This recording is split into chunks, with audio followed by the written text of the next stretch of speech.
The fault line between Washington and Tehran, that is glowing red. A high-stakes White House summit between President Trump and Prime Minister Netanyahu. A warning from Tehran that its missiles are non-negotiable, and a surge of American warplanes, carriers and Patriot systems flowing into the Gulf. Diplomacy is alive but is barely breathing. Behind closed doors, Donald Trump insisting that talks must continue. Netanyahu demanding a harder line. Iran drawing a red line on its ballistic arsenal. Even as missiles are tested, drones intercepted, and an armada that is moving into position. Is this just bluster, or is this a prelude to something much bigger? We tell you and decode just that for you on the wall. Let's put out some of those graphics right here for viewers to better understand what are the flashpoints and how things stand right now. First and foremost, that summit, that emergency meeting that took place indicates that Israel is cognizant of the fact that if there are any escalations between US and Iran, retaliatory strikes will come on Israeli territory, and it will need the backing of Donald Trump and America. Second, the missile line of Iran is actually non-negotiable. Now, why is this important? It is important because there are a very large arsenal of ballistic missiles that Iran has, which Israel says is a big concern and a big barrier for any long-term security negotiations, something that Tehran says is a no-go zone, because they say only talk on uranium enrichment, but Israel and Donald Trump say unless you address the ballistic missile stockpile, it's not a deal. Third important aspect, US considers, a second carrier in Middle East. Now, this is very important, viewers, because there's already one movement of a second aircraft carrier by the US in these waters indicates the intent to scale this up further. And that intent, viewers, is extremely important. US has one of the largest bases, Qatar being one of them, which has seen heightened activity in the last couple of days. Add to it the possibility of a second aircraft carrier, and you're talking about combat readiness of America, indicating this could actually blow red any moment. 110 plus US C-17 deployments in the Gulf. As I said, the messaging here is important. US Patriot systems have actually gone mobile in Qatar. This is the next important aspect. The US Patriot systems in Qatar, where they are now on combat readiness, indicating that they are willing to now take this a notch higher if things go not as planned. Lastly, now, Oman talks are a good start, but they're just that. They are just a good start. They are indirect form of diplomacy. Both sides don't have any formal bilateral relations since 1979. Which way it will go, what will be the diplomacy here is the big key question. Now, here's the picture tonight. Diplomacy inching forward in Oman, pressure mounting in Washington, red lines hardening in Tehran, and Israel warning that it may act alone if it feels cornered. The stakes are very high. Iran's nuclear future, its missile arsenal, and the possibility that one miscalculation could ignite the Gulf. Now, to understand how we really got here and what happens if these talks collapse, this report tells you.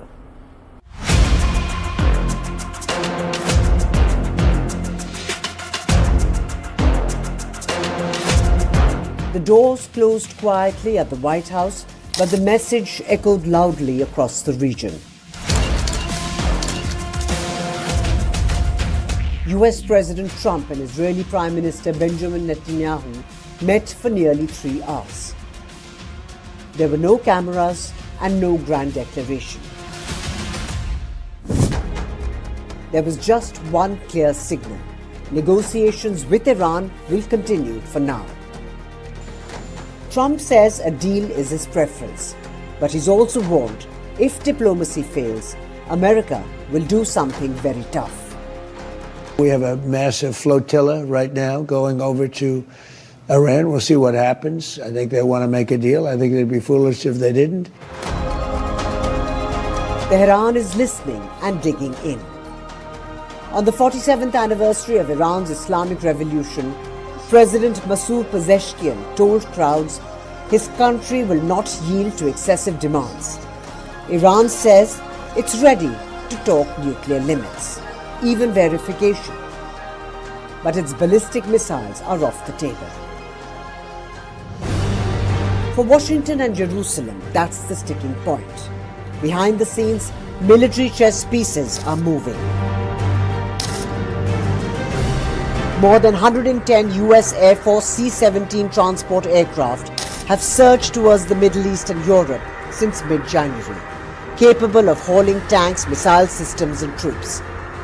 Satellite images show Patriot missile batteries mounted on mobile launchers in Qatar. Recently, a US fighter jet shot down an Iranian drone near a carrier in the Arabian Sea. And President Trump says he's considering sending a second aircraft carrier strike group to the Gulf. Iran, meanwhile, has tested ballistic missiles and warned that any strike on its soil would bring retaliation, potentially targeting US bases across the region. And Israel is watching closely. Israeli intelligence fears Iran could rapidly rebuild its missile stockpile after last year's 12-day war. Officials warn Tehran could field thousands of missiles within weeks.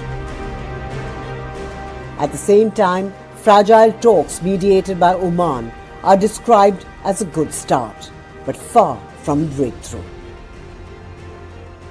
במשא ומתן עם איראן. This is diplomacy under a ticking clock. An NDTV Bureau report.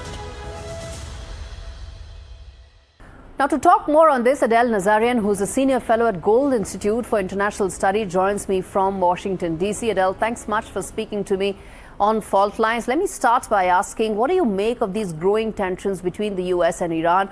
Do you think that there is a real possibility of a military escalation and a possible assault by America on Iran? You know, great to be on with you. It's really very interesting to see what's been happening in terms of U.S. allies on the anniversary of the Iranian Revolution. The statements that they have made supporting the government in Iran. Of course, every country has to defend its financial benefits, of course. But regarding the escalations in terms of military, I do believe, frankly, that the United States will be carrying out some kind of military action in the coming days, weeks, months ahead.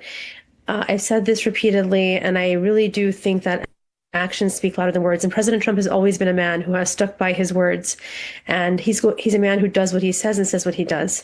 So I do believe that increased rhetoric is one thing, but I guess the government in Iran shouldn't take the lack of action thus far as a signal that something is not coming. Okay. So when you say something is possibly coming, what could that be? Could it be like one of those, the B-2 bomber strikes that took place last summer?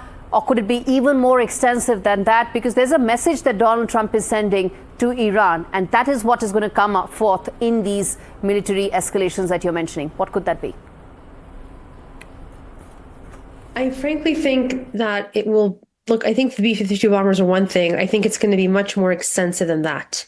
I think the message that America is sending, as it will be sending, as it should, is that as the defender of human rights throughout the world, that 50,000 people being massacred in the streets of Tehran and Iran, just generally, is unacceptable. And I think it's really quite cute how they have people like Rick Sanchez and a Pakistani lady from London going around in Tehran and acting like there's nothing wrong in the streets of Tehran and everything is fine, everything is as usual. That's actually straight out of the playbook of the Mujahideen al-Khalq, the MEK. And you have to realize the current government is no different than the MEK and MEK vice versa. So this is what they do. They go there and they bus in or fly in or pay people to go to the streets to act like everything is fine. Okay. So I think that's the message. Human rights need to be defended and upheld throughout the world, and America has that responsibility. Okay. Now, which brings me to ask that, if that assault actually takes place, which you think could be bigger than the B-2 bomber strikes, there will, of course, be a reaction and a retaliatory strike that will come in from Iran on Israel. Are we then looking at another round of the Iran-Israel conflict that happened last year? I do, actually. I do think that if and when Iran is attacked, targeting the governance structure, that Israel will be a prime target, unfortunately. And I do think that it could escalate very quickly into a global conflict. As if Ukraine and Russia wasn't bad enough, this will be far worse because there are other allied nations in the Middle East as well. There's Saudi Arabia, there's the UAE, there's Qatar, there's Jordan, Oman. And so I just want to clarify, I know Bibi Netanyahu is in the US right now. Israel will be needing America's help if that happens. Okay. Which brings me to ask you my final question, which is that indirect negotiations have been taking place between Iran and US through Oman. Not much breakthrough has happened. Do you expect, or do you have any hopes in terms of diplomacy? Do you think that has any possibility of leading to some sort of a breakthrough? I think, and I wish Oman had been negotiating this before instead of Qatar. I think that would have been a much more formidable and smart approach many years ago. But I do think it's beyond negotiations. I think negotiations will be done. At the end of the day, I can say this. Based on my analysis and what I've been seeing, I am certain President Trump wants a nuclear deal with Iran. He wants a deal. He tore up the previous deal. He wants to make an even better one, and he will get that done. What I'm trying to understand, though, and what I hope he is also seeing, is that he can both have a new deal that is even better than the previous one negotiated by President Obama under Trita Parsi, who we know is a lobbyist for the Iranian regime. Instead, he can actually take an action that will result in a change in the current governance structure in Iran and negotiate a new deal. And I think that's the winning ticket. I think he will absolutely solidify his legacy in such a brilliant way by doing that. Okay. All right, Adele, I'm going to leave it there. Thanks much for speaking to me on Faultlines. And viewers, this brings us to the blinkers of segment on the show. Well, there are no easy answers for Donald Trump. He wants his legacy to be the American president who ended the Iranian nuclear program, not enable it. And he knows that. He's very cognizant of what really is the chessboard looking like right now. That the Iranian operation will not be anything like the Venezuela op. And the kind of military operations that are quick in and quick out, something that Donald Trump likes.